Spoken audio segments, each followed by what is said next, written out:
Okay, guys, I might get copyrighted for this. I don't know. There's been other channels that have been able to get by with showing this clip, but it is a new show on Netflix for children. It's cartoon predictive programming, and Netflix Kids cartoon Stretch Armstrong is right now telling a lost world to prepare to receive the mark of the beast. Wow.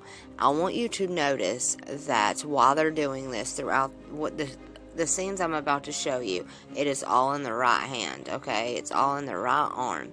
Now listen, guys, it's in the wrist, right below the right hand. Please pay attention to this. It is a cartoon, and it's been highlighted for the basic main parts that I want to show you. I will be stopping it to talk to you throughout it. Please pay attention and watch it all the way to the end, because at the end is one of the main parts.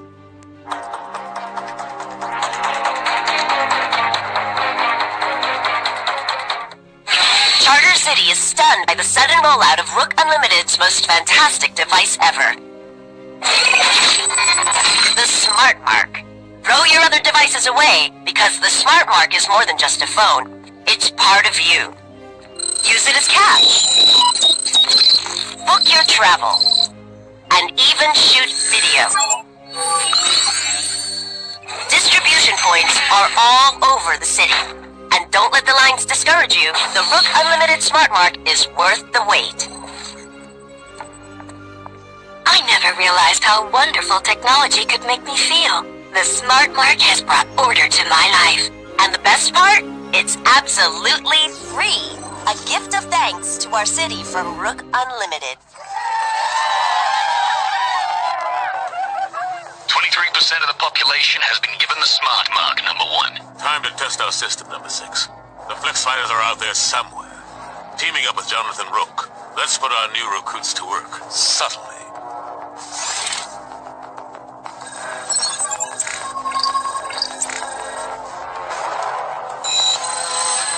We should find the Flex Fighters.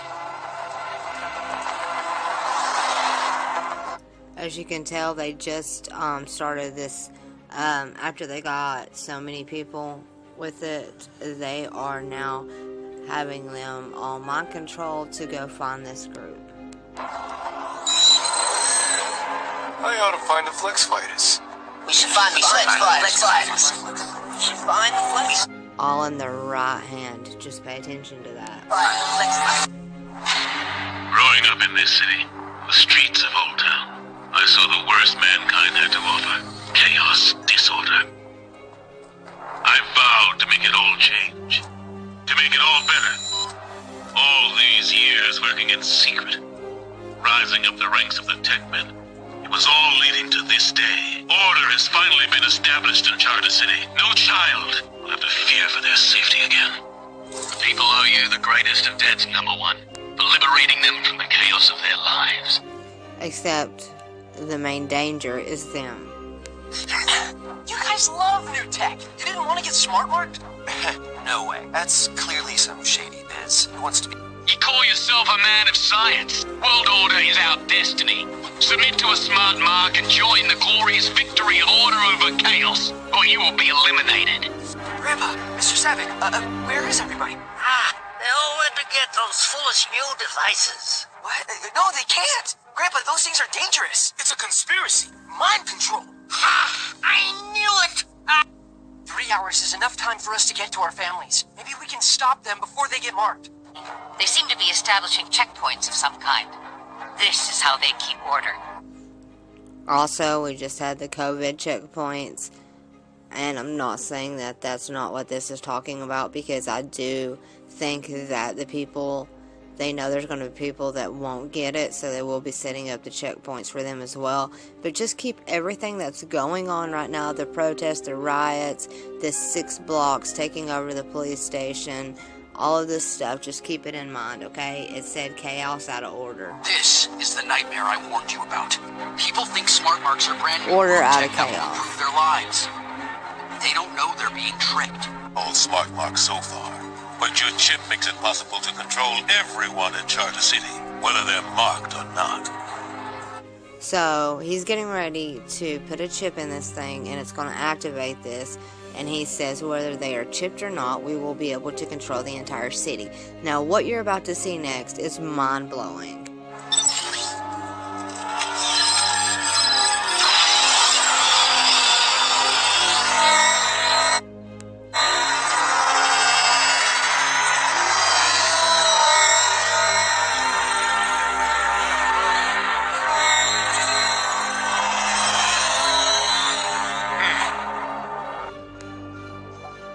This is what they are picturing right here.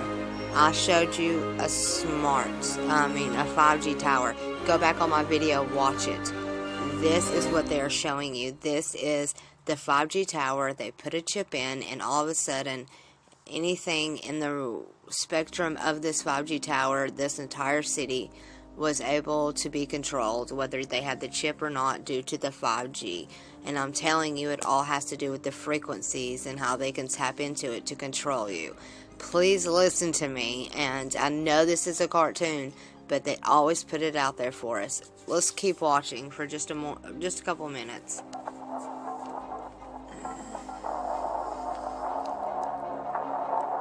As you can tell, the people in the robot outfits are human. And this right here is saying it's 98% almost done. And if you look closely, you can tell it's a 5G. And right there, look at that. That is exactly the 5G towers I've been showing you. They have several columns, and this is exactly what they look like. They have these long little lines around them, and each one is a small cell. Now, these things are huge and humongous, okay? They're everywhere around here. They're also small and discreet in other people's places if you don't have mountains in your area.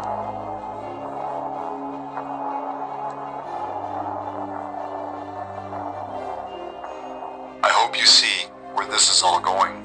Society is fast moving toward the mark of the beast. As smart devices continue to advance, going from your phone to your watch, the next logical place will be in or on your right hand or forehead. This is the future the Bible has been warning about.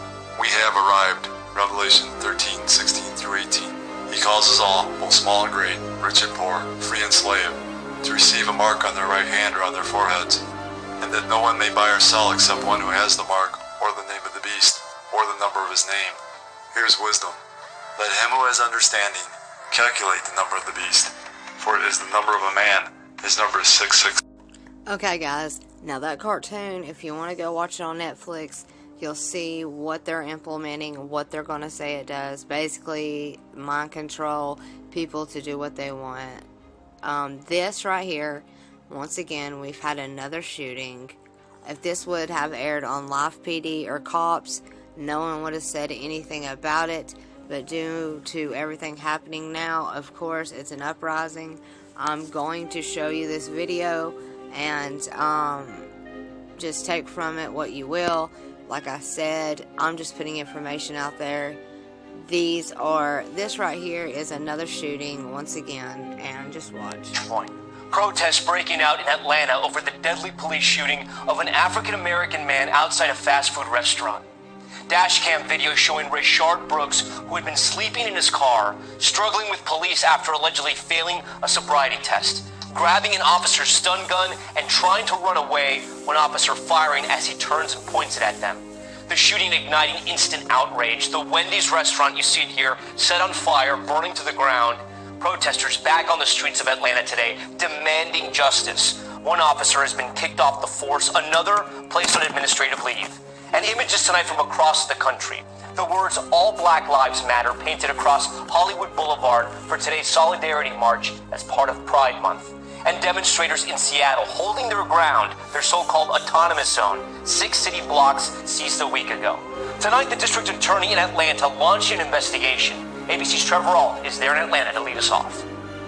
Tonight, outrage in Atlanta over the police killing of a black man. Demonstrators taking over a highway Saturday night, police firing tear gas into the crowds. Multiple tear gas grenades are out in front of the liquor store. The Wendy's where the shooting happened set on fire. The incident that sparked the protest, cell phone and surveillance footage of an officer shooting Rayshard Brooks as he ran away.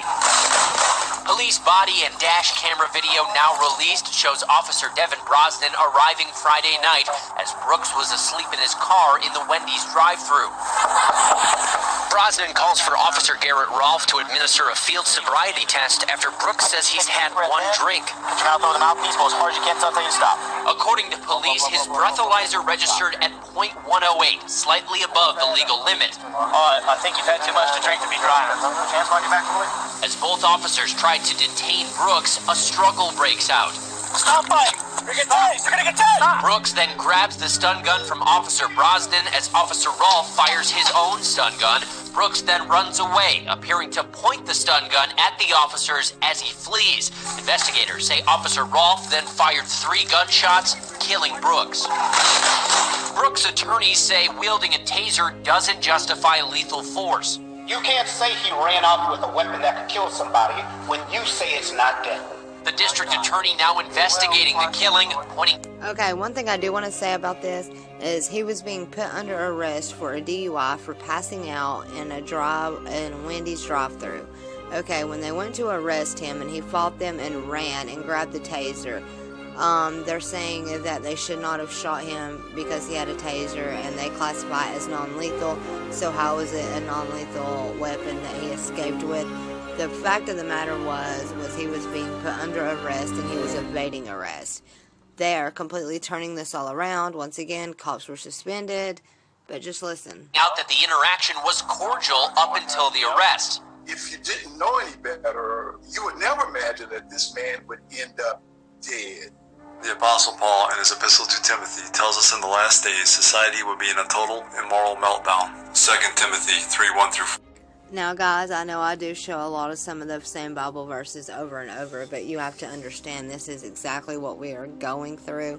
I'll let the speech over do the first couple of things, but guys, we are in the end, and there's so many more things I want to share with you. I'm going to keep this one really, really quick and fast. I know that we're already at 12 minutes, but I'm going to jump ahead real quick, and we're going to try to move this along as fast as I can. Police brutality and racism. People marching in Philadelphia and in Washington, D.C., including at what's now being called Black Lives Matter Plaza.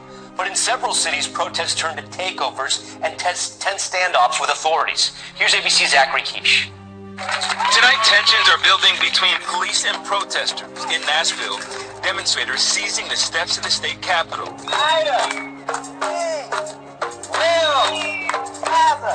On Friday night, claiming control and renaming the area after civil rights icon Ida B. Wells, calling it an autonomous zone. They are prepared to be arrested if they have to leave. That's a different step. The group camped out overnight. The governor there threatening action, saying lawlessness, autonomous zones, and violence will not be tolerated. In Asheville, North Carolina, protesters attempted to block the freeway, officers moving in to get rid of those barriers.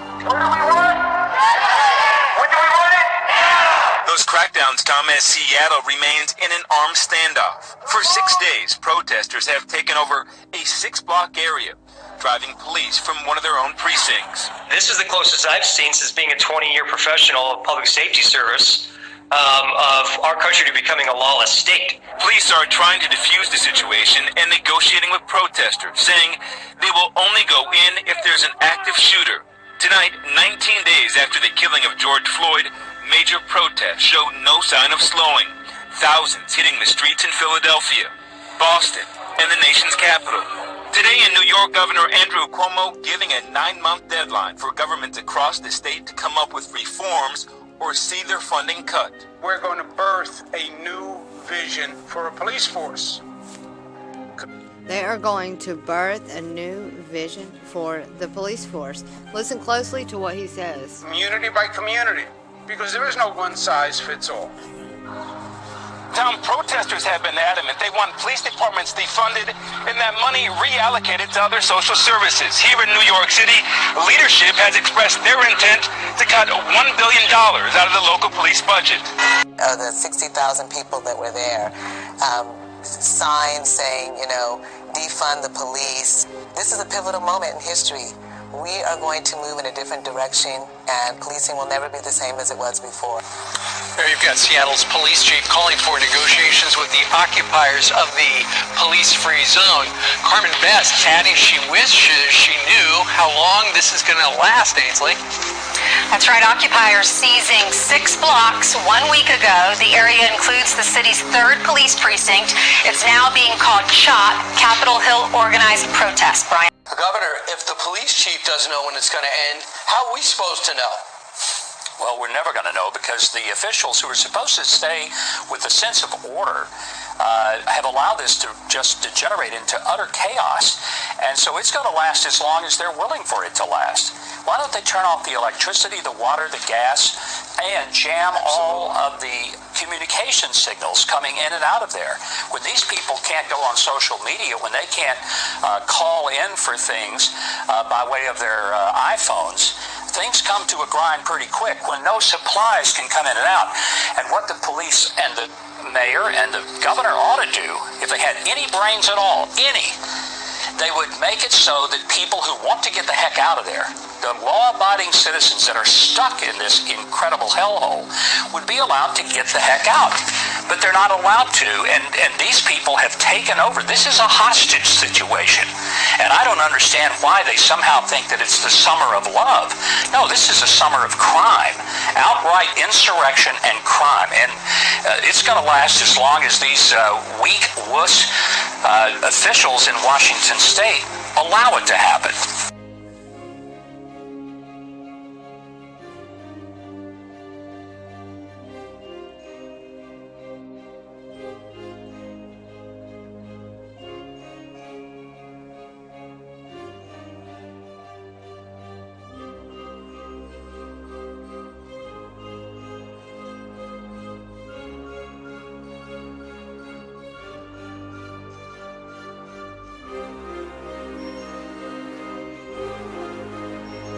I apologize, guys. The wind is bad where I'm at right now, and it is storming really bad.